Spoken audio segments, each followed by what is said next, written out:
Want more Gators Breakdown? Join Gators Breakdown Plus. Starting at $3 a month, get access to unique episodes, plus a blog, chat room, giveaways, shout-outs, and more. Gators Breakdown Plus is furthering the interaction with fans and listeners like you. Head to gatorsbreakdown.supportingcast.fm to join Gators Breakdown Plus today.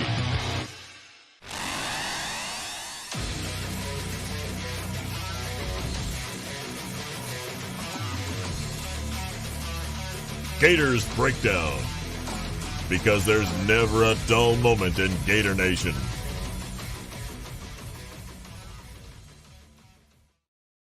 The Gators Breakdown podcast is ready to go. I'm your host, David Waters. You can find me on Twitter at GatorDave_SEC. Coming at you with, even more offensive line talk this week. We heard from Austin Barber earlier this week to kind of get our feet wet with the offensive line, and then later on, also this week, offensive line coach, offensive coordinator Rob Sell in front of the microphone. So we get to hear from then. Also Kingsley Aguakan in front of the microphone as well. So very offensive line heavy this first full week of spring practice. So there's a lot of questions going on with the offensive line, and getting to talk with Rob Sell. He pretty much lays out what the offensive line looks like right now with this first week of spring practice. Who's starting. We get some answers on some of the transfers that came in along the offensive line. So very info-heavy episode with the help of, we'll get to hear from Rob Sell, Kingsley Aguakan, and also Antwaun Powell-Ryland on the defensive side. We'll get to hear from him as well as they spoke to the media this week. So, guys, how we do it. Spring practice is here. We're going to ramp up the coverage right here on Gators Breakdown. All football, all the time. That's how we do it right here on Gators Breakdown. Everybody hit that like button, hit that subscribe button before we get rolling on this episode of Gators Breakdown. Also, you probably saw it before the episode if you're watching the YouTube version, but there you go. Got some new merchandise up at gatorsbreakdownmerch.com. New designs up there for the springtime. Everybody asks, well, not everybody, but a lot of people ask how they can help support Gators Breakdown. And there you go. That is one way. gatorsbreakdownmerch.com. Get you some Gators Breakdown merch right there. And also, of course, Gators Breakdown Plus. Link is in the description. If you listen to the audio version, you want an ad-free version, you get that. On Gators Breakdown Plus, access to that Discord server as well, where the conversation is always going with all these coaching changes and all the spring practice happenings. Conversations have been heightened even more on that Gators Breakdown Plus Discord. I'm in there. Other users are in there. Conversations always going. So if you want to talk even more Gators football, join Gators Breakdown Plus. Get access to that Discord server. All right, let's get to it. We got a lot of sound bites here for this. So if you've watched the full press conference, I think it was yesterday on Tuesday. We're recording this on Wednesday. So none of this will be new to you, but as we do here, we'll break it down and we'll analyze probably too deeply what is being said here. But that's how we do it right here. So let's start with Rob Sell, of course. And we're going to hear his thoughts on Austin Barber at left tackle, Michael Mazuka at left guard to transfer from Baylor. And also, who else fits in at guard and center to start the spring? There's some battles going on there, some depth battles going on there. Rob Sell tells us all about it. For this time being in spring, he'd get beat, head down, body language, get up, head up, eyes up, go to the next play. So him as a person and as a football player has gotten so much better, but he is night and day from where he was this time last year, I would say. But you sign a bunch of Austin Barbers around here, and you're going to have a good football team. Mike is a very it's kind of like Sabo when it comes to, you can teach a concept one time and he has it. Some guys got to take notes, write it down, do a walkthrough. Mike kind of just looks at you and go, all right, do you got it or not? He's like, I got it. And he goes out there and sure enough, he gets it. So football comes easy to him, like Osiris. But they're different in their movement skills. And so that's different. But He's a good football player, I can tell you that right now after day 2. Richie Leonard's right now is obviously going with the ones. He's a very good football player, instinctive. You got Najee Harris at right guard with the 2s right now currently, and you got Christian Williams. You got Jalen Farmer, who's currently out doing endo. He'll be back at the end of spring.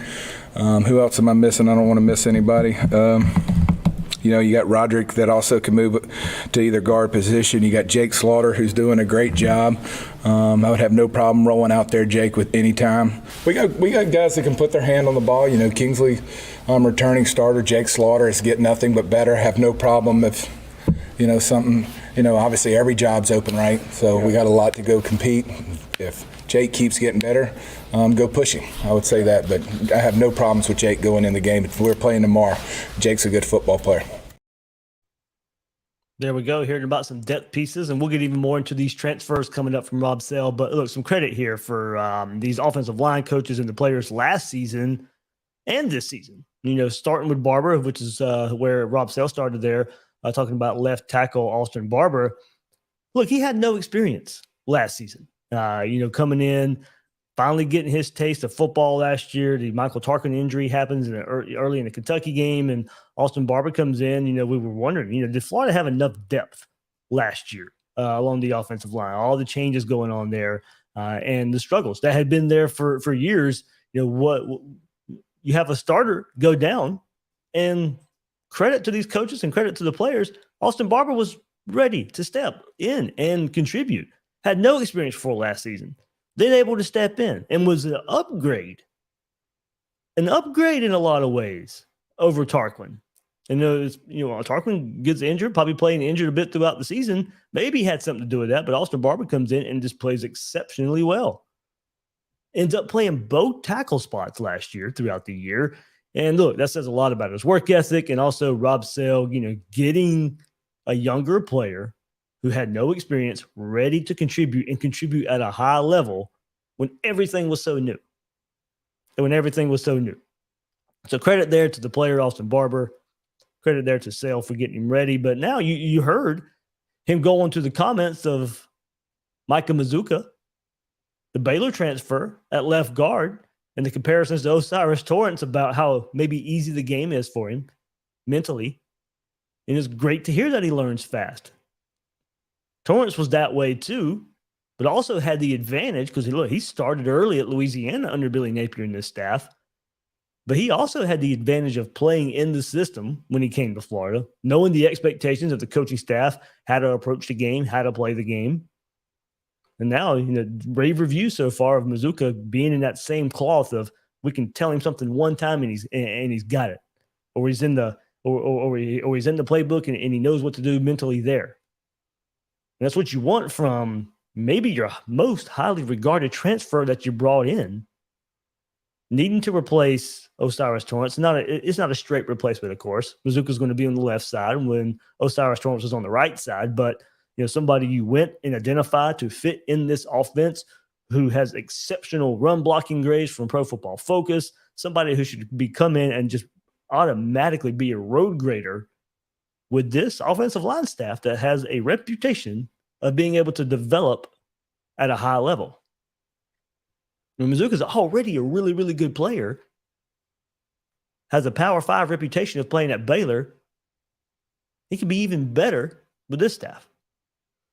So spring, very important there, and it sounds like he's hitting that ground running, ready to go, ready to play. Now, we did get some clarification and some confirmation from Rob Sale in those sound bites. Hope you caught it, but the other starting guard spot on the right side, the right guard, is one Richie Leonard to start this spring. Now, obviously, he wasn't going to start last season over Osiris Torrance, over Ethan White, but played in 11 games last season, mostly filling in at times for Ethan White. And I remember being at the games and seeing Ethan White on the sideline. He wasn't injured. Richie Leonard's out there playing well. Played 11 games last year, got one start, and to me, looked better at times than Ethan White did. They both had their highs. But he went out there and played well. He brings all that experience back of playing in 11 games last year. So, you look at your 4 spots right there. We'll get into it, and I'll post into it, but you're all the way from left tackle to right guard, experience. 3 of the guys experienced in this offense from last year in Barber, Agwakin, and Leonard. Bazooka, a lot of experience at Baylor coming in. Sounds like he's on the fast track of playing.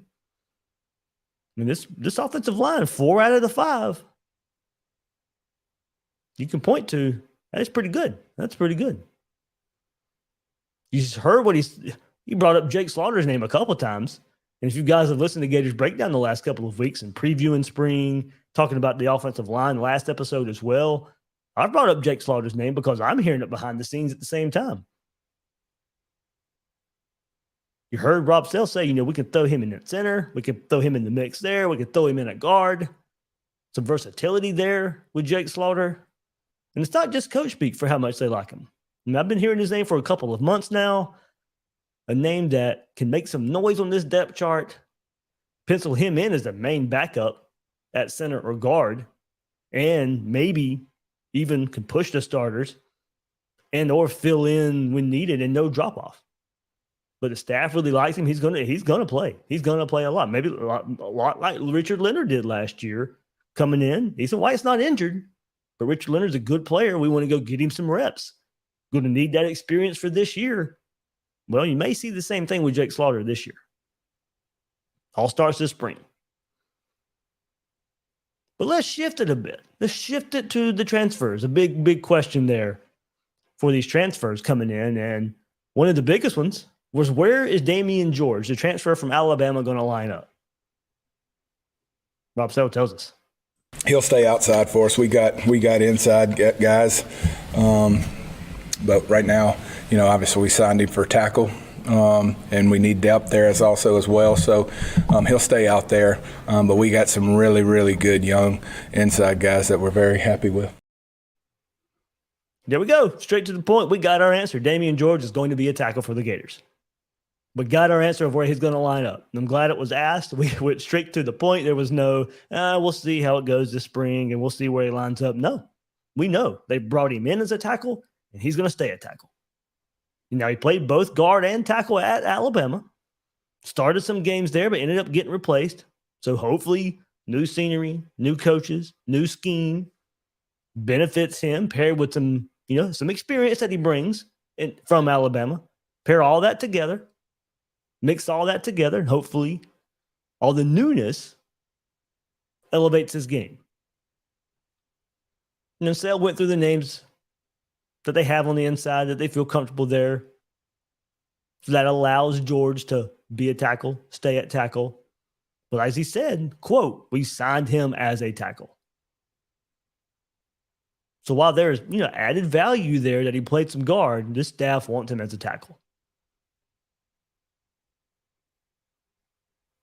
So moving on, George just might be in a competition this spring with another SEC transfer, Keontae Goodwin from Kentucky. Sale gives us our first glimpse into Goodwin. He's done a phenomenal job with his weight since he's been here. The guy's here, a little bit after 6 every morning. He's lost like 22 pounds since he's been here. So it's important to him. That's what I like, if he was struggling, it wasn't going down, and, hey, then you kind of got to look at him. All right, now, what's the deal? But it's important to him. That's what I like about him. He's always in my office, always asking questions. So I'm very pleased with him. There you go. Being very pleased with one of the transfers there. This one, Goodwin, Keontae Goodwin from Kentucky. And I see you guys brought it up, talking about the size of this offensive line in the YouTube chat. Thank you so much for joining us right here live on Gators Breakdown. Thanks for leaving those comments out there. And look, you just heard Rob Sell. Perfect time for you guys to bring it up in the chat, because what did he just say? Goodwin has lost 22 pounds. 22 pounds since he's been on campus. He's down to 353. That's what Florida listed him at as of late February, that roster that came out.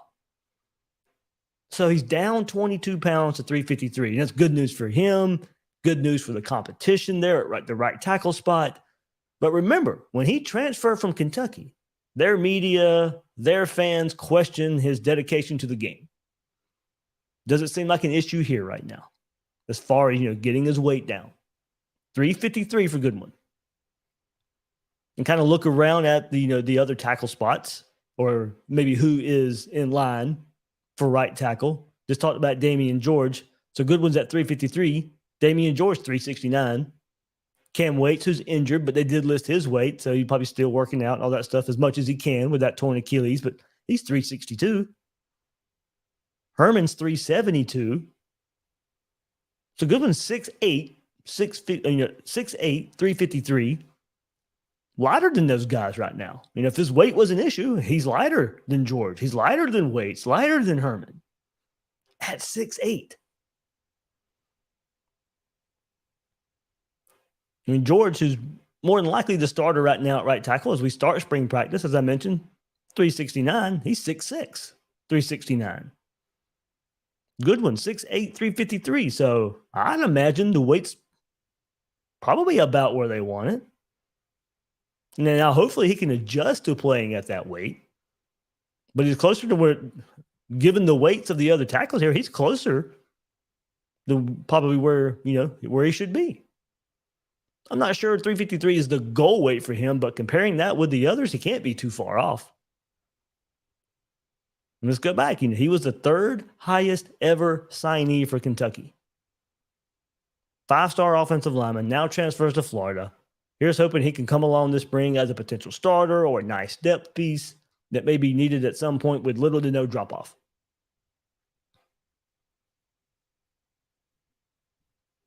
But man, gotta like that. Love hearing that news of the dedication coming in, wondering about the weight, and doesn't seem to be an issue as spring practice starts. So taking everything Rob Sell said there, it looks like we probably can finally have the answer to what we've kind of been wondering the last couple of weeks as we preview spring football, as we get into spring football. Who's that starting five for the offensive line? We knew most of them. I'll pop it up right here for you on the YouTube version for the graphics. Think we got it. Left tackle, Austin Barber, no surprise. Micah Mazuka, of course, you bring him in from Baylor. He's instant plug and play as a transfer. He's got your left guard spot. At center, Kingsley Aguakin. And then now I think we've got our questions to the right side. Right now, spring practice starts. Right guard, Richard Leonard. Right tackle, Damian George. The right tackle, I think, can still be some question, especially if Goodwin can come in and push George, but I'm excited for a competition there. Competition is going to make everybody better. We'll get into that later in this episode as well, but I think as it sits right now, there's our starting five, given what Rob Sell has said. One of the questions was who's going to be guard. I think we were penciling in Richie Leonard anyway to that right guard spot, but we got confirmation. And then we got confirmation of where Damian George was going to play. Was it going to be guard? Was it going to be tackle? Now, I think they like Richie Leonard, and you heard Rob Sell say they have some nice depth at guard. They like Richie Leonard there, so that allowed them. And look, they were scouting George as a tackle anyway. So given his experience at Alabama, given that they scouted him and signed him as wanting to be the right tackle, we'll pencil him in there, and I say probably on his heels just a bit would be Keontae Goodwin to transfer from Kentucky.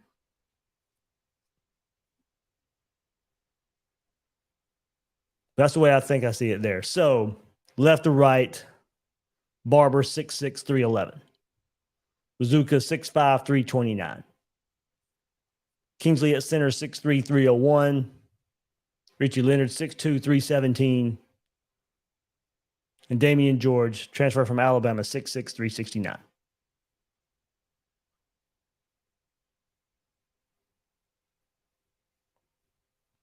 There we go. Have to like that size. Have to like that size. Excited for see all this competition here along the offensive line. Wonder what the ceiling is with losing Osiris Torrance. But Barber, Mazuka, there on the left side. The left side might be stronger than the right side this year. Might be kind of opposite of what we saw last year.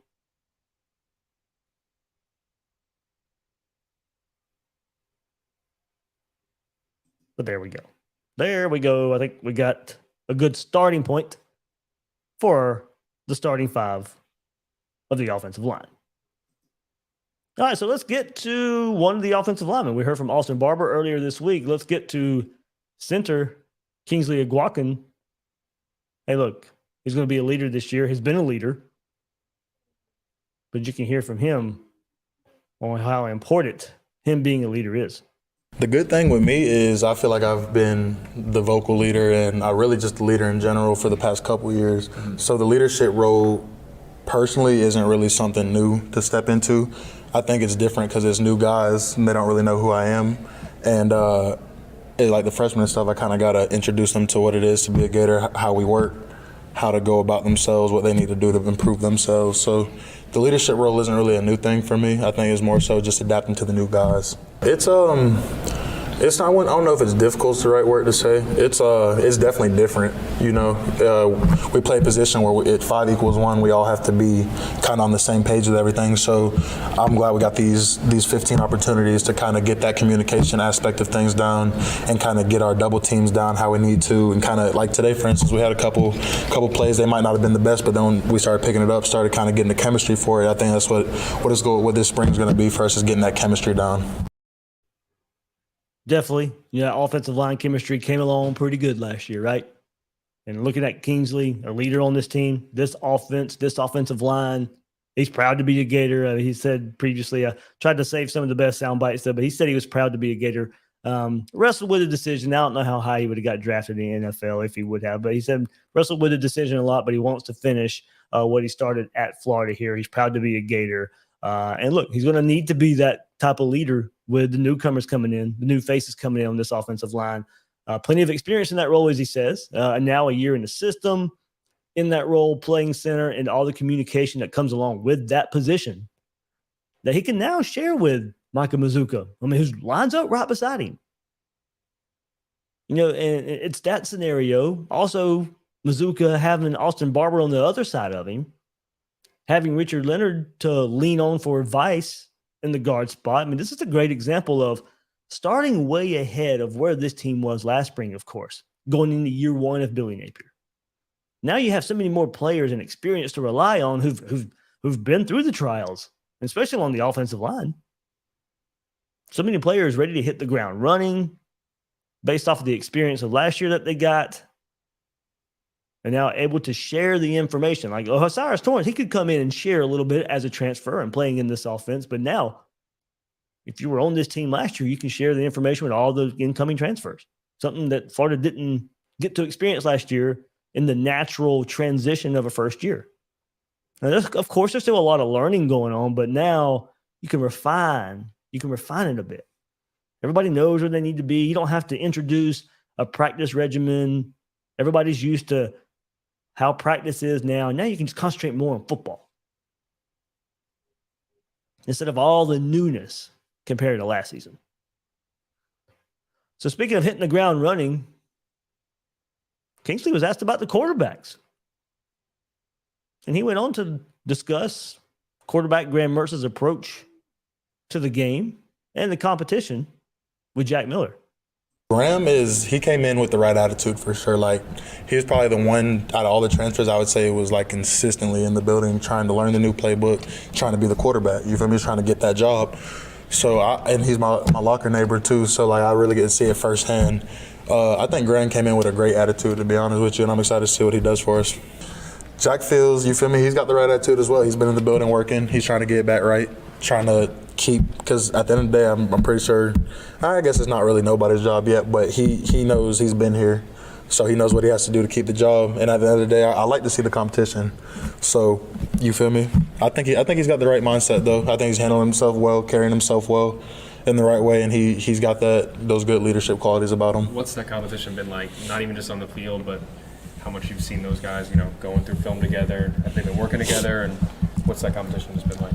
I would say so. I mean, I'm more focused on my room and getting my guys right, and kind of like myself. I'm trying to be the best version of myself I can be this year. But they definitely have been working. I don't know if together, but I see them both in the building all the time, whether it's getting treatment, whether it's getting physical therapy, whether it's in upstairs with the coaches. They're always in the building doing something, trying to improve themselves. Obviously, you have a rapport with Jack. That's something you need to build with Graham. Do you feel like you guys being sat next to each other, was that intentional? Probably because Taraj is next to me as well.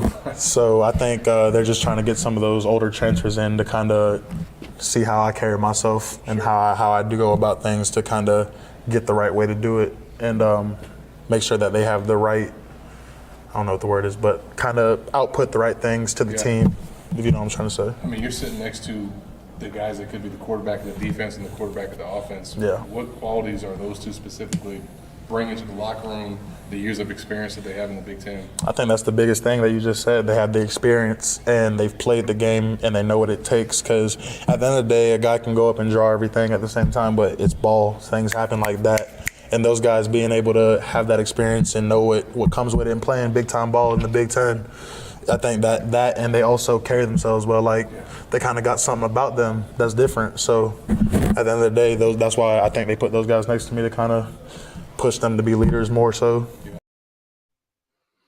Interesting dynamic there. And what pays off more, I think, when you look at that? Jack Miller's experience in the system or Graham Mertz's experience playing the last 3 seasons in the Big Ten at Wisconsin? Which experience pays off faster for those quarterbacks? Obviously, early on in the spring, Miller will be comfortable in the offense. In the second practice that just happened on Tuesday, able to run around, complete some passes down the field.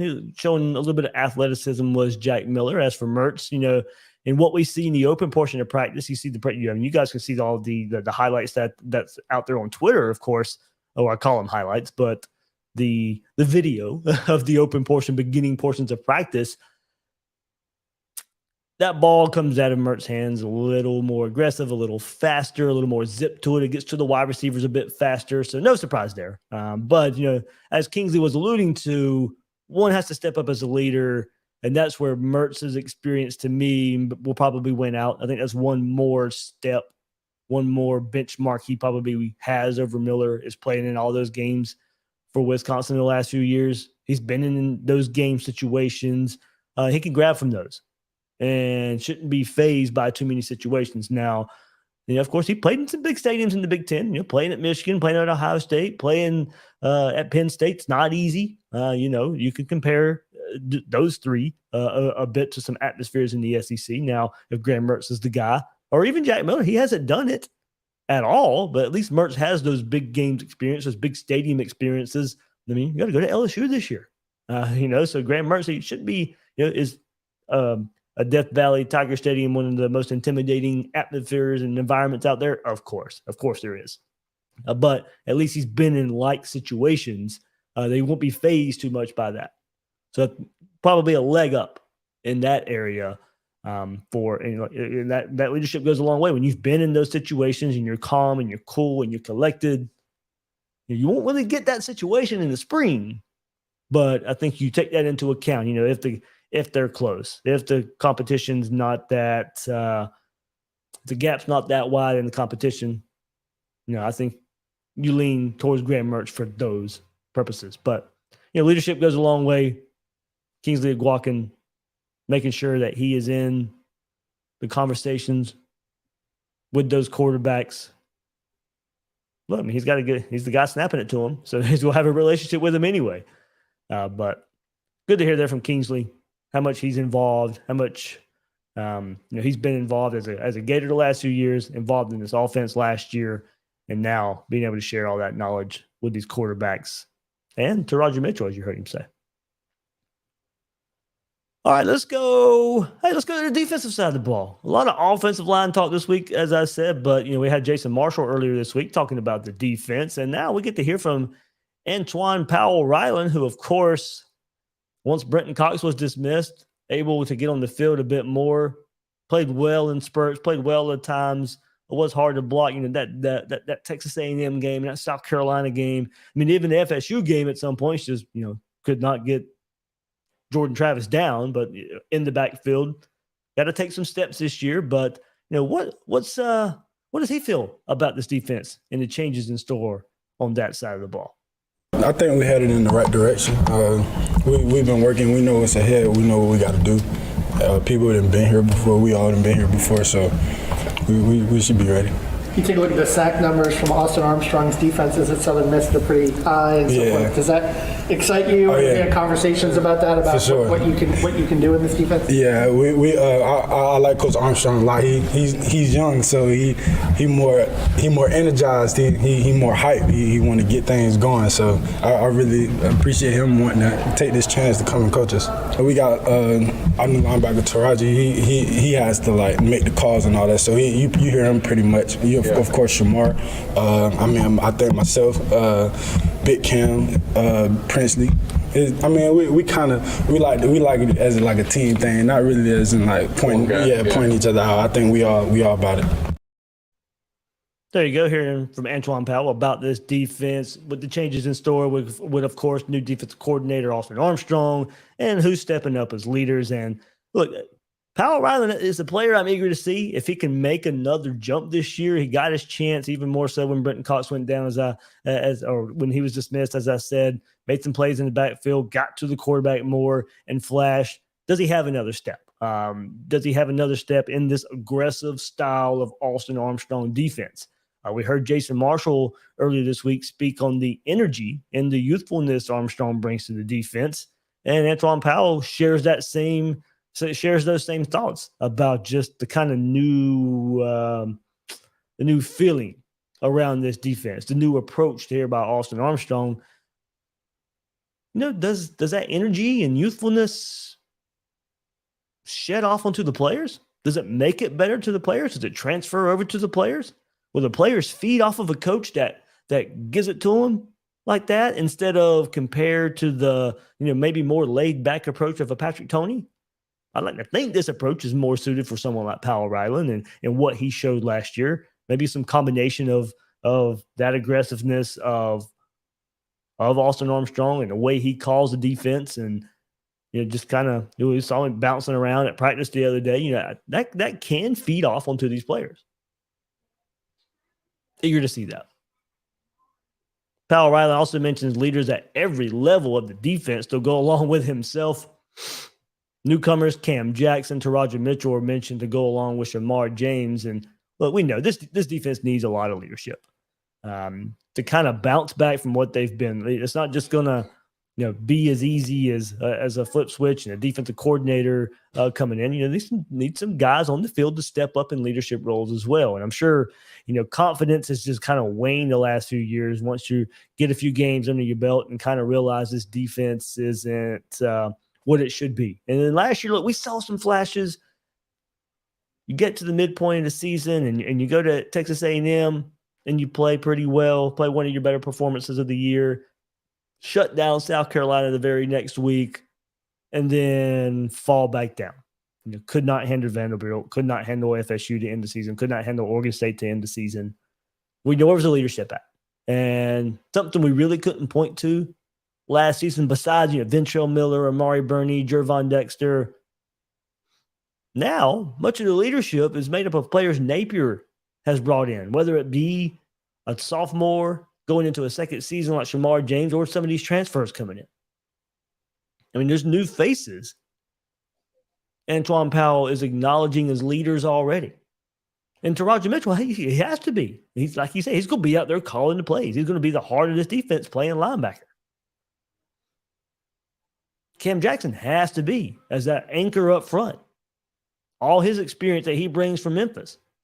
Those guys, it's good news that they're already being identified as leaders early on in spring, off-season workouts.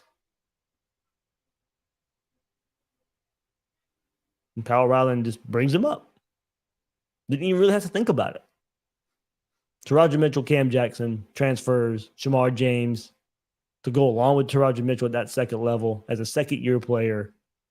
Hope all that experience as a true freshman pays off. A young leader is what you can be getting from Shamar James. And, of course, Jason Marshall on the back end. All right, so let's go to the position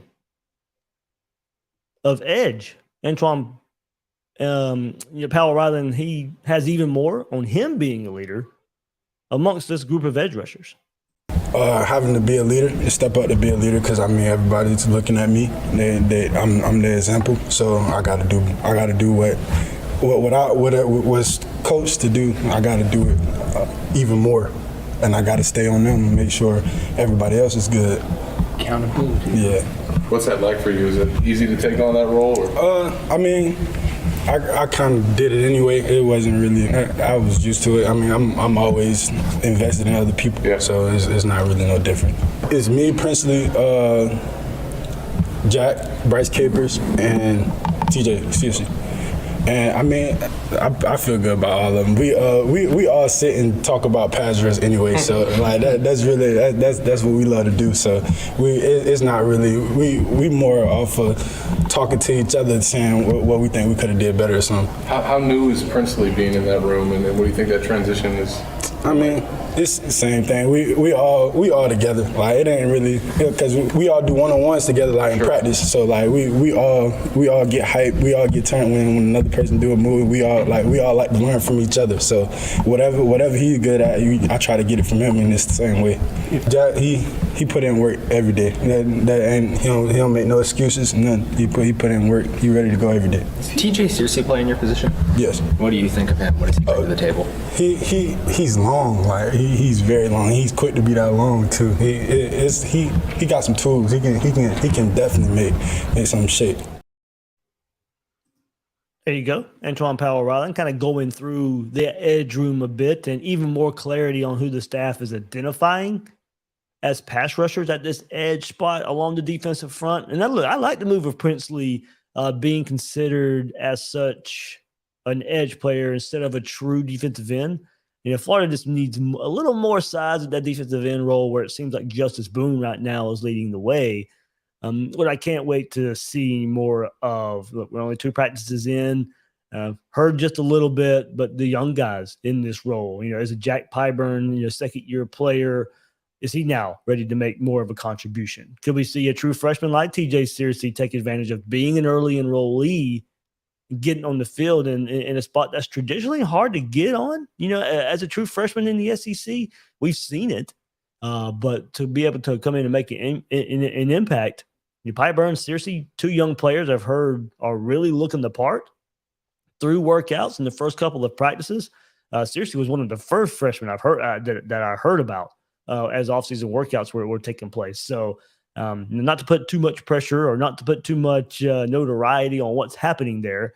I think it can be our own fault a little bit if young players don't step up and ready to go, because we put a label on them of hey, we're hearing this and we're hearing that, and then it might take a little bit there for these true freshmen. But I will admit, hearing a good bit about Searcy as a true freshman, and also Pyburn, who really flashed in that first practice for the Gators that past Saturday. So look, this is what spring's for. Identify your depth pieces.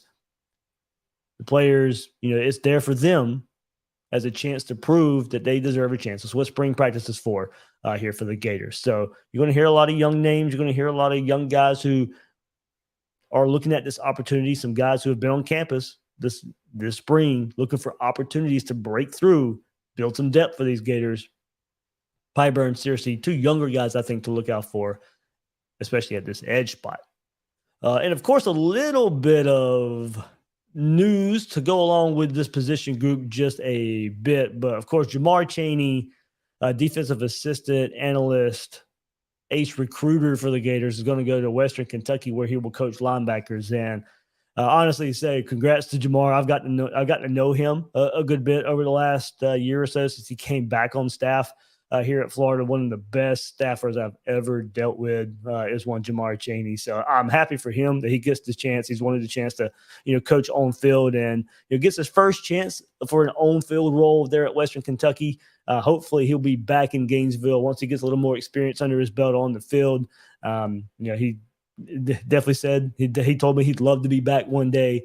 So happy for him. I hope, it works out on field where he can prove that he has a lot of worth there as well. and he's back in Gainesville coaching in some capacity if Florida has an opening there at one of the linebacker coaching spots. So Jamar Chaney, man, I just congrats to him. I hate to see him go. Really, really good recruiter behind the scenes as well, but definitely going to be missed. Is one Jamar Chaney. All right, let's go back. This is a little bit of fun here from Antwaun Powell. Let's go back to the offense, but from a defensive perspective from Powell-Ryland, and a good time describing the offensive line from him. It's definitely good on good, and that's the best thing about it, because when we get out there in the field, it ain't going to be nothing. It's usual practice. Have you been lined up against Goodwin yet, Keontae? Oh, yeah. Nah, he's a good one. He big. He wide. He can move, too. So I definitely like going against him. All of them, all the tackles, they are pretty good. What's your impression of Micah Mazuka? He's a nice guy. He aggressive. A real aggressive guy. He get your hands on him, you might stay there. Coach Sam said if he was in a barroom brawl, he'd want him on his side. Oh, for sure. Me too. I'm with him. There we go. Good on good is what you like to hear from these starters that are on the defense going against this offensive line. But having a good time. It's good to hear Goodwin, big, wide, can move. That was kind of his profile coming out of high school there. It's a high-profile recruit going to Kentucky. Then, of course, hearing about Mazuka's aggressiveness right there. So you probably ain't getting away from him once he gets on you. So wanted to end this episode a little bit of light note right there, and Antwaun Powell-Ryland having a little bit of fun talking about the offensive line he goes against in spring practice. So good stuff there from, hey, we got a lot of information in this episode here on Gators Breakdown, especially on the offensive line this whole week, and got a better glimpse of what it looks like, those starting five, and some depth. Gators building some depth along that offensive line. And we've heard Billy Napier say it before. You went about 8 or 9 up there to feel good about. Now, I think Florida's probably pretty close to that number. Something else we can kind of hit throughout the spring is, some of the numbers Florida feels good about. But just off the top of my head, 6, 7, 8, I think they're there, pretty close to that range of feeling good about some of the depth they have. Just got to get that right tackle spot figured out, solidified. 2 good options there with George and Goodwin. See those guys battle out sometime this spring. But at least, hey, we got Goodwin for a little while, being only at Kentucky for a year and transferring into Florida. So, all right. Good look at the offensive line this week. Good look from Antwaun Powell-Ryland at some of the defensive pieces up front for the Gators. That'll do it for this episode of Gators Breakdown. I am your host, David Waters. You can find me on Twitter at GatorDave_SEC. Guys and girls, thank you for joining me on this episode of Gators Breakdown.